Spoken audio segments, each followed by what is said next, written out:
এই যে মেহেদী হাসান মিরাজ, এরা আমার খুব পছন্দের প্লেয়ার একটা। এই লোক কি বলে যে আমরা মানুষ আমাদেরকে গালি দেয়, আমরা তারপরেও তাদের সাথে সেলফি তুলি না, গালি কি তোমার খামাখা দেয়? আপনি জানেন এত পরিমাণে আমরা গালি খেয়েছি, তারপরে তো দর্শকের সাথে আমরা ছবি তুলি। আমরা তো বলতে পারতাম যে না আমরা ছবি তুলবো না ভাই, কারোর সাথেই তুলবো না, আমরা তো বলতে পারতাম। আমরা তো গালি খাচ্ছি, স্টিল গালি দিচ্ছে, আমরা কিন্তু সেটা কখনোই করি না। দর্শক আসলে ঠিকই জড়াই ধরে ছবি তুলি। তো জিনিসটা কি, আমরা ক্রিকেট প্লেয়ার, ক্রিকেট সোহান ভাই যেটা বললো, আমি মেহেদী হাসান মিরাজ হয়েছি ক্রিকেটের জন্য। আমার কিছুই ছিল না, কিছুই ছিল না, আমি ক্রিকেট দিয়ে সব পেয়েছি।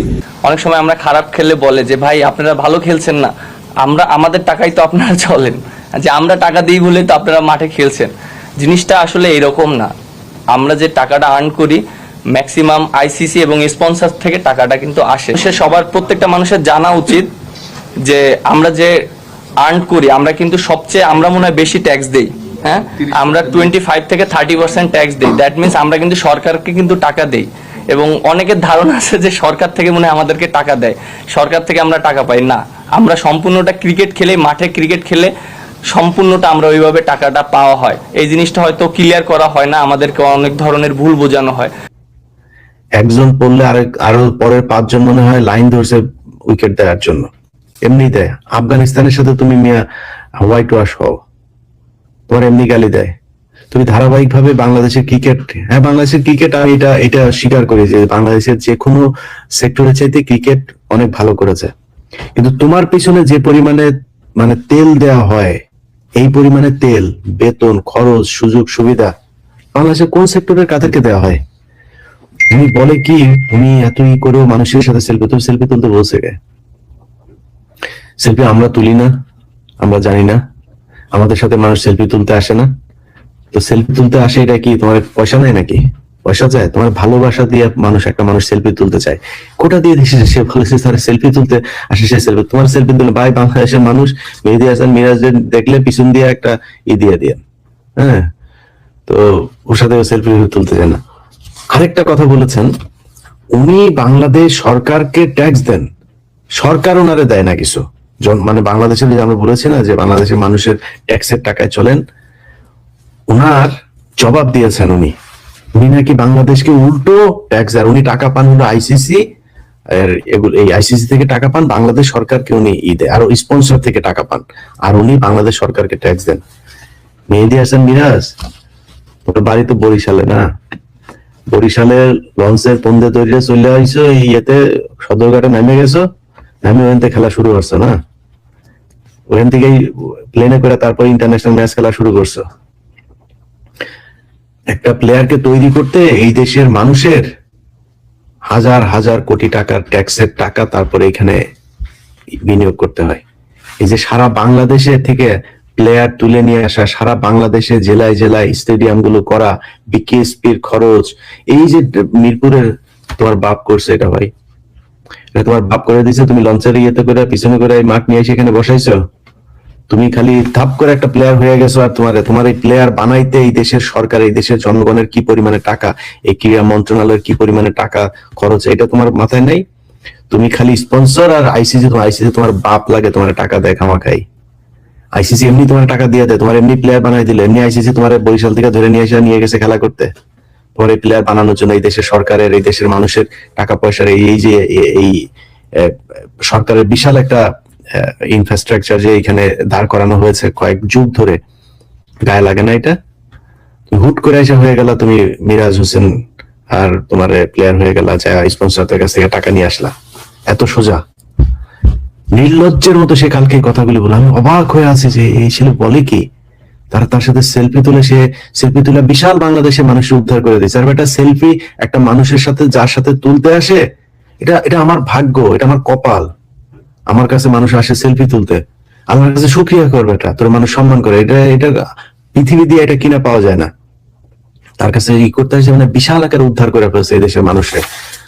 আমার সাথে সেলফি, আমরা তো সেলফি তুলি তাদের সাথে। ওরা দেখলে পর থেকে আপনার জুতাটা খুললে জুতা দিয়ে সেলফি তোলাবেন ওর সাথে, জুতা নিয়ে ধরবেন ওর গালের মধ্যে, এরপরে সেলফি তুলবেন, আমার জুতার সাথে সেলফি তুল। সেলফি তুলতে আসে তাই সমস্যা। মাঠে এরপরে ওরা খেলতে যাবে, পারফরমেন্স খারাপ করলে ওই স্টেডিয়ামের আপনার যখন ওই যে ইয়ের ভিতরে ঢুকে না, ওদের ড্রেসিং রুমে যখন ঢুকতে যায় ব্যাট ট্যাট নিয়ে, সবাই সালাম দিবেন এগুলি, সবাই মিলে সালাম দিবেন। কারণ সিটতে খেলার সময় এসে এখানে এসে বড় বড় এই যে মিঠুন নামে এক ছেলে, সে সংবাদ সম্মেলন করলো। এরা আমি গত 2 দিনে টেলিভিশনে যতবার দেখেছি, ততক্ষণ আমি তারা কোনোদিন বাংলাদেশের কোনো খেলার ক্রিকেট ম্যাচের মধ্যে তারা আমি দেখি নাই। মানে এই এত লম্বা সময় সে কোনদিন ব্যাট করেছে কিনা এটা সন্দেহ আছে আন্তর্জাতিক কোনো ম্যাচে। বিশাল বড় মাস্তান। যারা খেলা করে কই তৌহিদ হৃদয়, কই ওই তাসকিন, কই মুস্তাফিজদের নিয়ে সমস্যা, মুস্তাফিজ নাই। এরা আসছে এখানে সংবাদ, এরা বিশাল আকারে কোয়াব নেতা আসছে, কোয়াব নেতা সাইজা এরা এই বাংলাদেশের ক্রিকেটের মারার জন্য ধান্দায় আছে। যাই হোক ভাই, নাজমুল ইসলাম ভাই, আশা করি আপনাকে আপনার দায়িত্ব আবার নেক্সট যে বোর্ড মিটিং আছে সম্ভবত 22 তারিখে বা 24 তারিখে, সেখানে আপনাকে আবার সবকিছু বুঝিয়ে দেওয়া হবে এবং বোর্ডের কাছেও আমাদের অনুরোধ থাকবে যেন তার সব দায়িত্ব যেন বুঝিয়ে দেওয়া হয়।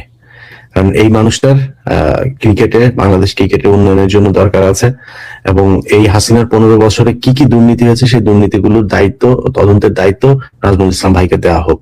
তিনি যদি দায়িত্বগুলো পান তাহলে আমার মনে হয় তিনি একাই না, এবং বোর্ডের যারা আছেন আপনারা ভাই, এই যে আমিনুল ইসলাম বুলবুল ভাই, সাখাওয়াত ভাই, আসিফ ভাই, আপনারা যারা আছেন ভাই, আপনাদের সবাই মানে নিজের গা বাঁচায় চললে হবে না ভাই, আপনাদেরকেও ওনার পাশে থাকতে হবে, আপনাদেরকেও এই দায়িত্ব নিতে হবে।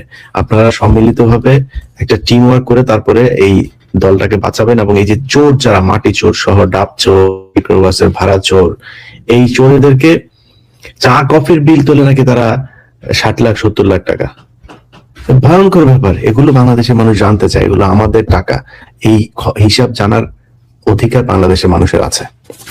অতএব আপনারা আশা করি জানাই দিবেন, না জানাই দিলেও আমাদের কাছে চলে আসবে এমনি সামনে, আমরা বাংলাদেশের মানুষকে এটার ব্যাপারে জানাবো। নাজমুল ভাই, আপনার সাথে বাংলাদেশের মানুষ আছে, কষ্ট পাওয়ার কিছু নাই ভাই। আপনি চুরি করেন নাই, সততার সাথে কাজ করেছেন। আপনার কথায় ভুল থাকতে পারে, একটা কথা কিভাবে কোন সময় বলা উচিত ছিল সেটা ভুল হইতে পারে, কিন্তু কথা যেটা বলেছেন সেটা সঠিক বলেছেন। যে এই প্লেয়াররা বলবে যে ওই যে মিডিয়া দেখেন একটা বক্তব্য, মানে আধা ঘন্টার বক্তব্যের মধ্যে আধা মিনিটের বক্তব্য তারা দিয়া প্রচার করছে। তো উনি কি বলেছেন যে প্লেয়াররা কি করতে পেরেছে, প্লেয়াররা কি আমাদের এই পর্যন্ত কিছু দিতে পেরেছে যে তাদেরকে আমরা তাদের পেছনে খরচ করি? আরে ভাই, কথার প্রেক্ষিত কি, মানে এটা কোন ভিত্তিতে কি কারণে বললো? প্লেয়াররা এখন ইন্ডিয়াতে যাবে, তারা ইন্ডিয়াতে খেলতে না যেতে পারলে তাদেরকে ওই টাকা দিতে হবে, এইটা চেয়েছে প্লেয়াররা। সেটা প্রেক্ষিতে তিনি এইসব কথা বলে সব কাটছাট করে এই যে দৌলতদিয়া ঘাটে পয়দা নেওয়া যে সাংবাদিক গুলো আছে, এই সাংবাদিক গুলো তারা নিয়ে, মানে কয়েকটা সাংবাদিক খুবই আপনার তো একাত্তর টিভিটা বললো ভালো হয়ে যান ভাই, জীবনে এই যে অফিস টফিস দেখছেন না, জয় বাংলা করে দিছিল, তো এগুলো এমনি করে নাই, এগুলো কিন্তু মানুষের এই যে ক্ষোভের বহিঃপ্রকাশ।